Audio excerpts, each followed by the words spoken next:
Okay, real quick before we start, because I have to be honest with you about how this one happened. I only got to see Brand New Day this early because a friend of mine who runs a much bigger channel pulled some strings and brought me along to the premiere. This is exactly the kind of content I am dying to make more of, so if you are new here, please hit subscribe. I am a tiny channel, and even one single subscriber genuinely pushes me closer to doing this for real. Alright, let's talk about Spider-Man Brand New Day. And this is a completely spoiler-free review. I am not going to touch a single twist, cameo, or ending. You can watch this before you buy a ticket and walk into that theater totally clean.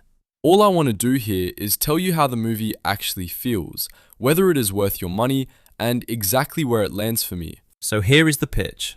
This is Tom Holland's fourth solo outing as Peter Parker, and it is a hard pivot away from the cosmic, multiverse chaos we just came out of. Brand New Day is grounded, street level, grittier, a Spider-Man movie about the city block instead of the universe. And going in, that shift is the single most exciting thing about it. I will give you my headline reaction straight away. Walking out of that premiere, my honest gut feeling was that this is the strongest the MCU Spider-Man has felt since Homecoming. It is not flawless, and we are going to get into the messy parts, but there is a confidence and a heart here that I have genuinely missed. When this movie is on, it soars. The tone is the first thing that grabbed me.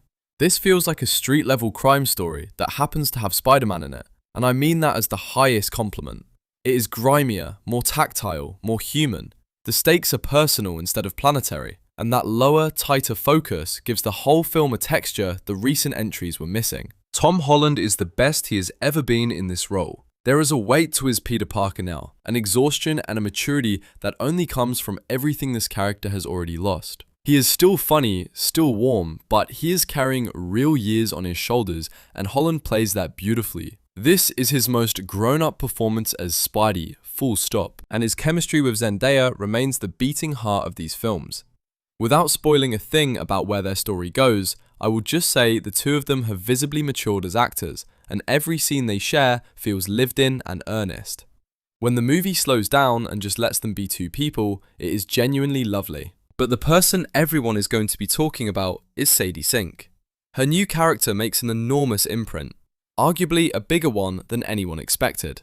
She is magnetic, and a huge amount of the film's intrigue and its future setup rests on her shoulders. Every time she is on screen, you lean in. She is a real find here. Now let's talk spectacle, because this is where the movie absolutely delivers. The action is incredible. It is tactile, weighty, and inventive in a way that made me grin in my seat. You feel every swing and every impact. After a run of weightless digital superhero fights, Brand New Day makes Spider-Man feel physical and dangerous again, and it is a thrill to watch. I'm staying spoiler-free on the villains, so I will keep this vague. What I will say is that the movie leans into grounded, physical, street-level threats, the kind of adversaries Spider-Man can actually trade punches with in an alley, and that choice pays off. These are opponents with menace and presence, not just a wall of computer-generated energy. It fits the whole ethos of the film, and for us comic readers, this is the closest one of these films has come to feeling like the source material. The look, the rhythms, the way Peter operates in his city, it all lands closer to the Spider-Man of the page than we have gotten in years. If you love the comics, there is a real texture here that is going to make you very happy. Director Destin Daniel Cretton clearly gets what makes this character tick, and there is craft all over this movie. When he trusts the quiet, grounded, character-first version of Spider-Man he is obviously drawn to, the film is at its absolute best. Those smaller, human moments are where Brand New Day quietly becomes something special. Because underneath the action, this is a story about responsibility and consequence. About a Peter Parker trying to rebuild an ordinary life. Spoiler-free, I promise, but the emotional core is real. There are a couple of moments in here that genuinely got me, and that is the stuff that separates a good Spider-Man movie from a forgettable one. The movie is overstuffed. It is juggling a lot. A grounded Spider-Man story, a big new character, and a pile of setup for where this franchise is heading next. And too often, it puts its own best material on the back burner to service the bigger machine.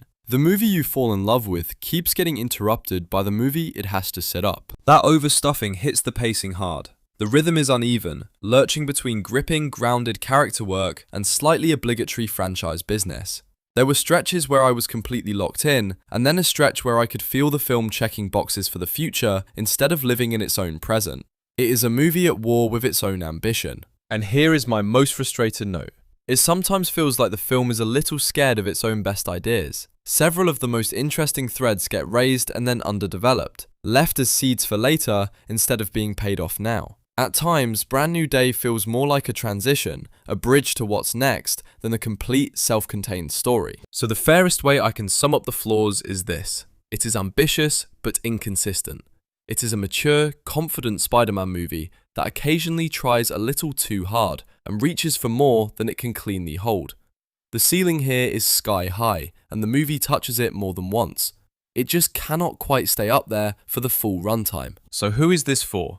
If you want a grounded, character-driven, comic-accurate Spider-Man with phenomenal action and real emotional stakes, you are going to walk out very happy. If you need a tight, perfectly paced, self-contained story with no franchise homework, some of it might frustrate you. For me, the highs massively outweigh the housekeeping. Is it worth seeing in a theatre? Absolutely, yes, and I would go out of my way to see it on the biggest screen you can find. The action and the scale demand it, and the best moments in this film are genuine big screen crowd reaction moments. This is a theatre movie. Do not wait for it at home. So where does it all land? For me, Spider-Man Brand New Day is a strong 7.5 out of 10. It is the most confident, most comic accurate, most emotionally grounded Spidey in years, held back from greatness only by a story that bites off a little more than it can chew. Ambitious, spectacular, flawed, and absolutely worth your time. And that is my spoiler-free take. If this was helpful, and especially if you want more reviews like this one, please subscribe. I meant what I said at the start. I am a small channel with big plans for this space, and every single one of you genuinely matters. Drop your own hopes for the movie in the comments, go see it, and come back so we can break down the spoilers together.